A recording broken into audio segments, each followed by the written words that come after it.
বিসমিল্লাহির রহমানির রহিম। আসসালামু আলাইকুম সবাইকে। তানিয়াজ কিচেন স্টোরিতে আবারও স্বাগতম জানাচ্ছি আজকের নতুন রেসিপি দেখার জন্য। আজকে তৈরি করে দেখাবো ক্যারামেল মিল্ক পুডিং। দুধ জাল করে ঘন করার ঝামেলা ছাড়াই মাত্র হাফ কাপ গুঁড়া দুধ এবং 2টা ডিম দিয়ে আজকের পুডিংটা তৈরি করে দেখাবো। আশা করছি সবার জন্য সহজ হবে।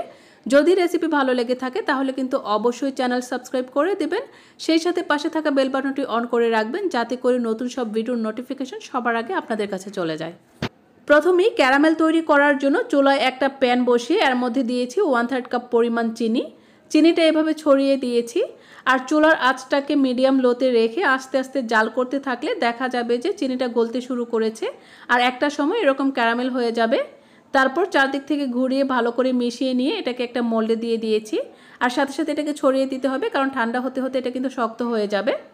এবার ক্যারামেলটা এক সাইডে রেখে দিয়ে আমি এখানে গুঁড়া দুধ গুলিয়ে নিব। এখানে আমি হাফ কাপ গুঁড়া দুধ নিয়েছি, সেই সাথে নিয়েছি 1 কাপ পরিমাণ পানি। যেহেতু এখানে আমি কোনো লিকুইড দুধ ব্যবহার করব না, তাই গুঁড়া দুধটা একটু ঘন করে গুলিয়ে নিচ্ছি যাতে করে এটা জাল করে আর ঘন করতে না হয়। দুধটা ভালো করে মিশিয়ে নিয়েছি। এবার এখানে নিয়েছি নর্মাল টেম্পারেচারে থাকা 2টা ডিম। এর সাথে নিচ্ছি 1/3 কাপ পরিমাণ চিনি এবং 2-3 ফোঁটা ভ্যানিলা এসেন্স। এতে করে ডিমের যে এক্সট্রা গন্ধটা থাকে সেটা বোঝা যাবে না। ডিমের সাথে চিনিটা ভালো করে মিশিয়ে নিয়েছি আর যখন ভালো করে মেশানো হয়ে যাবে তখন এর মধ্যে আমি দিয়ে দিব আগে থেকে যে আমি গুঁড়া দুধটা গুলিয়ে রেখেছিলাম সেটা।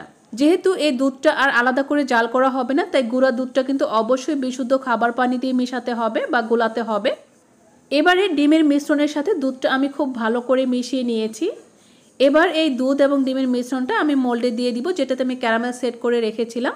আর অবশ্যই এই মিশ্রণটাকে একটা ছাঁকনির সাহায্যে ছেঁকে দিতে হবে, এতে করে পরবর্তীতে পুডিংটা অনেক বেশি স্মুথ হবে, এতে কোনো ধরনের লাম্পস থাকবে না। এখন এই মোল্ডটাকে এরকম একটা ফয়েল পেপার দিয়ে আমি ঢেকে দিচ্ছি, চাইলে যে কোনো ধরনের ঢাকনাও ইউজ করতে পারেন। এবারে চুলায় একটা প্যান বসিয়ে এর মধ্যে আমি পরিমাণ মতো গরম পানি দিয়ে এর মধ্যে একটা স্ট্যান্ড বসিয়ে দিয়েছি। এবারে পুডিংয়ের মোল্ডটা বসিয়ে দিয়ে ঢেকে দিয়ে চুলার আঁচটাকে মিডিয়াম লোতে রেখে প্রায় 20 থেকে 30 মিনিটের মতো আমি এটাকে স্টিম করে নিব।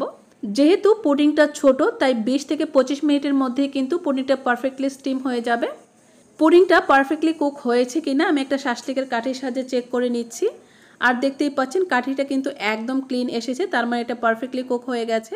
পুডিংটাকে আমি প্রায় 1 থেকে 1.5 ঘন্টা নর্মাল ফ্রিজে রেখে ঠান্ডা করে নিয়েছি, কারণ গরম অবস্থায় মোল্ড আউট করতে গেলে অনেক সময় পুডিং ভেঙে যায়, তাই এটাকে ঠান্ডা করে মোল্ড আউট করতে হবে। এতে করে পুডিংটা পারফেক্টলি মোল্ড আউট হবে আর দেখতে অনেক বেশি সুন্দর হবে। আর মোল্ড আউট করার পর দেখতেই পাচ্ছেন পুডিংটা দেখতে মাশাআল্লাহ কতটা সুন্দর হয়েছে আর একদম অনেক বেশি ডেলিশিয়াস লাগছে। হঠাৎ অতিথি আপ্যায়নে কিংবা ঝটপট পুডিং খেতে ইচ্ছে করলে আমি এভাবে পুডিংটা তৈরি করে নিই। এই পুডিংটা সবাই অনেক বেশি পছন্দ করে। আশা করছি রেসিপি সবার কাছে ভালো লেগেছে। রেসিপি ভালো লাগলে অবশ্যই ভিডিওটিতে লাইক এবং কমেন্ট করে দেবেন, সেই সাথে আপনার ফ্রেন্ডস এবং ফ্যামিলির সাথে শেয়ার করবেন। আমার ফেসবুক পেজটিতেও ফলো দিয়ে রাখবেন যদি ফলো না করে থাকেন। সাথে থাকার জন্য সবাইকে অনেক অনেক ধন্যবাদ। আল্লাহ হাফেজ।